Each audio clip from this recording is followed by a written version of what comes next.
So right now we have moved past the whole era of the NBA where superstar players do this whole let's link up fake buddy thing in order to try to chase championships. And in this segment right here, we're going to get yet a second confirmation of how the Giannis and Dame link up was always shaky from the start. I'll go ahead and put a link in the description below to my previous segment where another former NBA player, Jim Jackson, has stated that he was hearing rumblings of the same things between Giannis and Dame.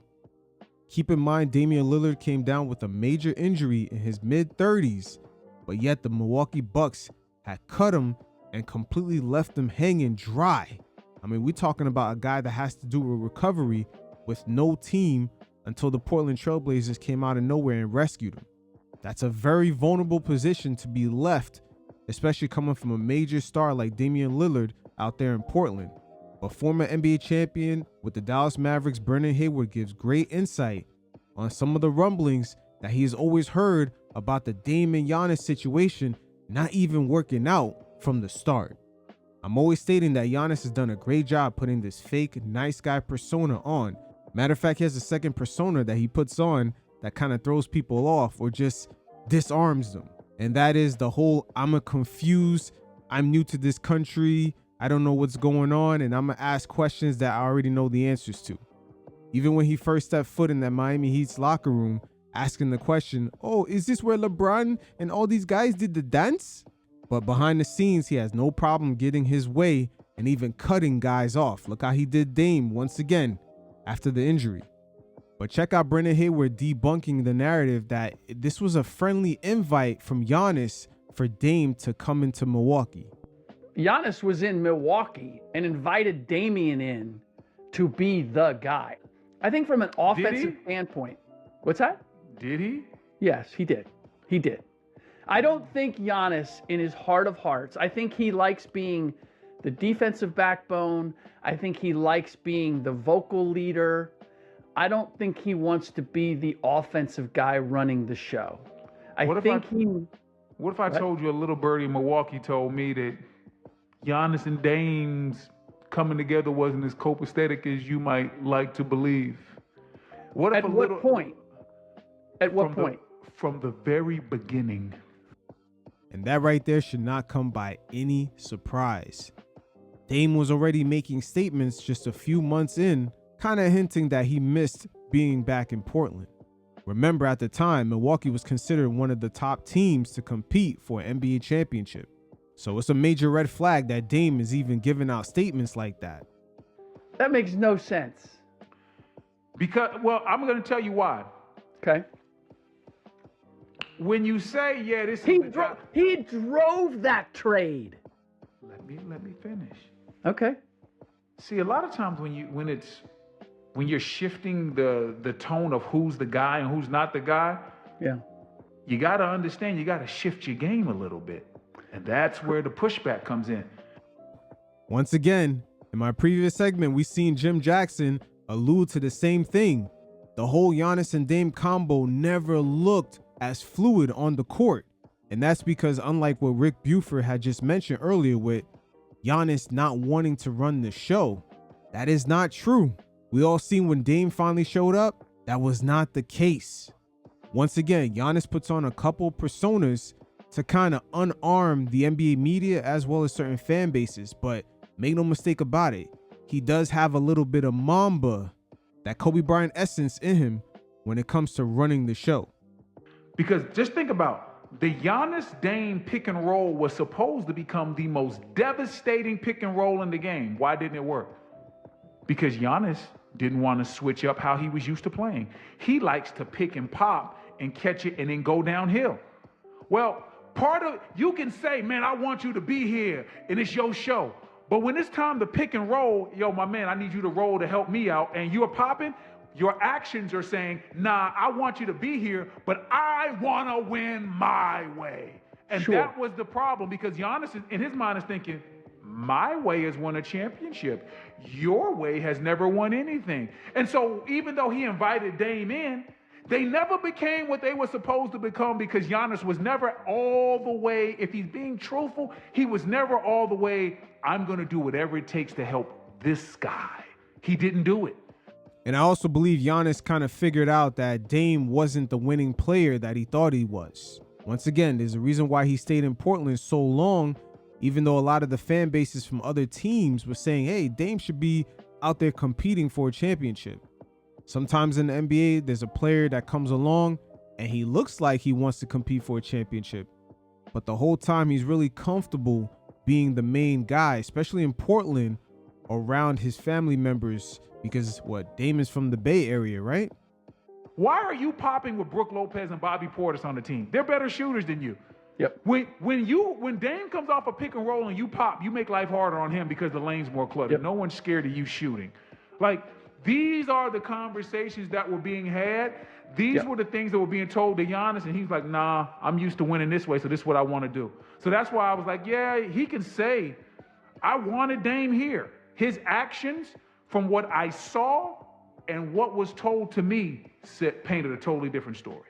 I'm not disagreeing that ultimately when they got together and then that they had to work it out in how they were going to play, that's where things started to come apart. But initially from the jump, Giannis was holding his extension over the Milwaukee Bucks' head to make a move. And Damian Lillard was one of the guys that he wanted to play with because he thought Damian had something that, quite honestly, he didn't think he had, and he didn't think Drew Holiday had. Hey, right there, we forgot about good old Drew. Another person that was kind of casted aside after, I would say, having a bad series in the previous season. But Drew Holiday was a main contributing factor during Giannis's championship run. Let's not forget about that.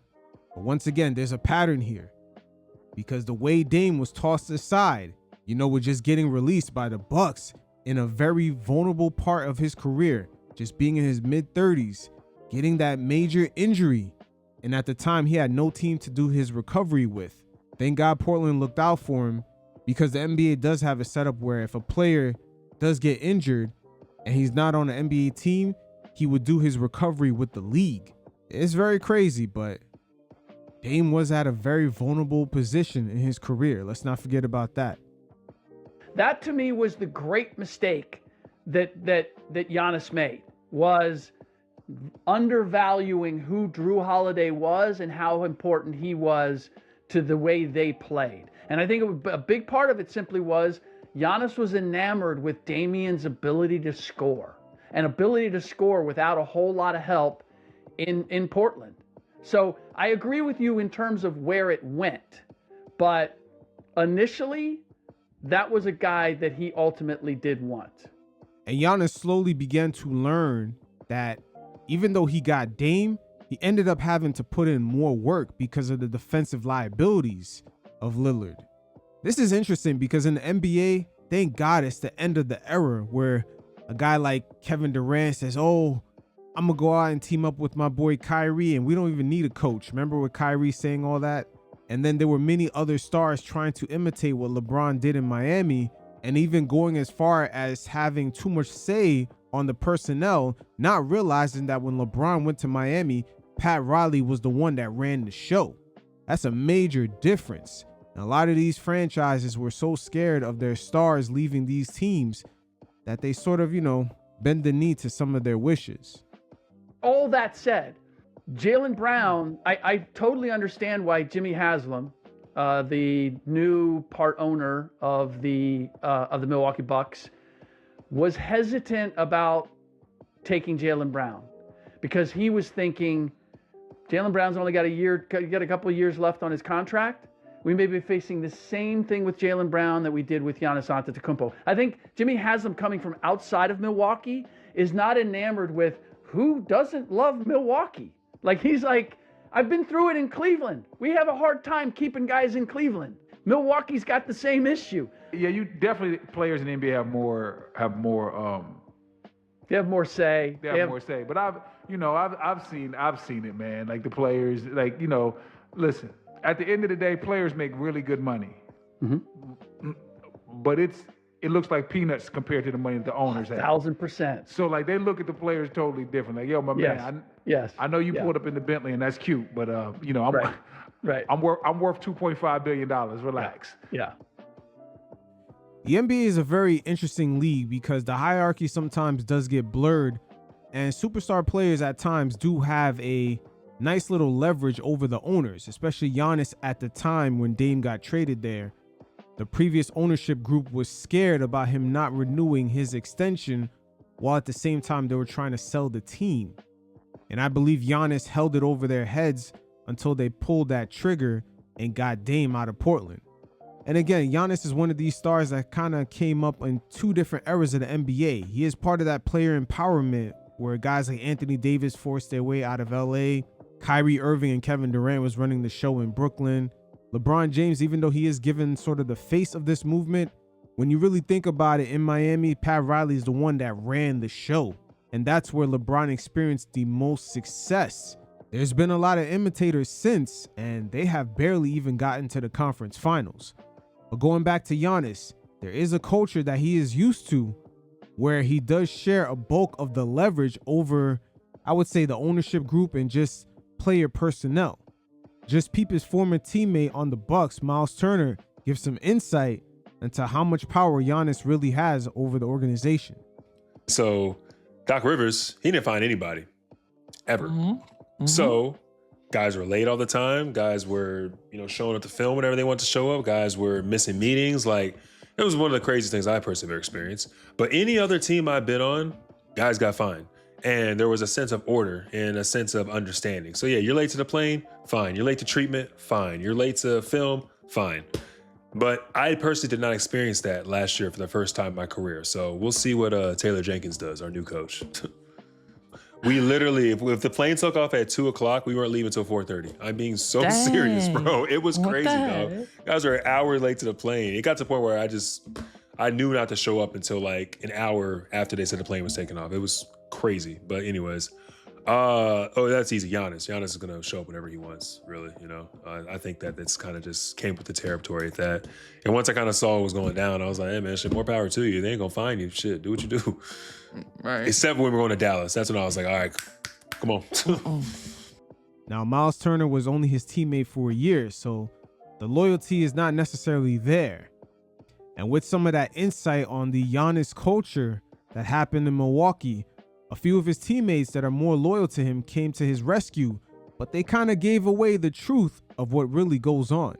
Can I be frank or no? Yeah, absolutely. We want you to be frank. A damn snitch. What? I've played on the Bucks. I've never seen Giannis late one time. I played for the Clippers with Doc Rivers. I played for the Bucks with Doc Rivers. Doc Rivers was a player in the past. He's very lenient, right? He's very lenient when it comes to practicing. So Pat Bev, if you say Giannis has never been late, why would you call Myles Turner a snitch? I don't hear people complaining then when they got days off, right? So to get on a platform and you discuss your head coach and you discuss your main player, and mind you, you're coming from a team where people really expected a lot more from Myles Turner. If I'm being honest, people expected a lot more from what he provided with the Bucks. So for him to go on a platform and kind of discuss personal things with a team and kind of not really look at self. What could I have done to be better? How many more shots I could have blocked? What was my 3-point percentages? How did I go from it being in the Eastern Conference to beating this team to playing with Giannis and we're not even making the playoffs, right? I think it's an issue there. You know, with Giannis, this is going to be very interesting to see if he brings this sort of culture in Miami, because you know how things are under Pat Riley with that Heat culture. There may be a clash right there. But check out Bobby Portis when he was even asked about Myles Turner's comments, and even he kind of dodged the truth. He put everybody in a bad spot. Definitely did. I didn't like that. It was a lot of media. Like my mom and one of my best friends had sent it to me like around like 3:30 p.m. Central Time, bro. And at the time, I looked at it and I said, I'm like, damn, like, all right, cool, like. But then I kept going back and looking at it. You know what I'm saying? I'm like, damn, like that shit is kind of bad. But I ain't think that shit was gonna blow up like it blew up. Boy, he said Giannis was coming an hour, 2 hours late. What you mean, BP? But I ain't think it was gonna go like, you know what I'm saying? I'm like, God damn, all these That's Giannis. All that crazy, like that shit went crazy, bro. Yeah. Like, And then like I it knew kind of it. put we ain't being leaders, like we ain't doing all this extra shit, but it ain't even like that for real. It just got kind of took out of context. Like you can ask, like, bro, literally we have the same 7 people at our airport that want us to sign things. Literally, we have the same 7 people. Like some teams might have 30 people or 40 people, but you know what I'm saying? We got these same dedicated 7 people that come want us to sign something every time we take off. Oh yeah, it's gonna be Somebody a team. need to call one of them people right now and ask them who late. They gonna say nobody was late. You notice what Bobby P did right there? None of those fans would even know what time the plane was even supposed to leave. They just know it was there. He did a nice cha-cha slide and never clarified whether it was true or not.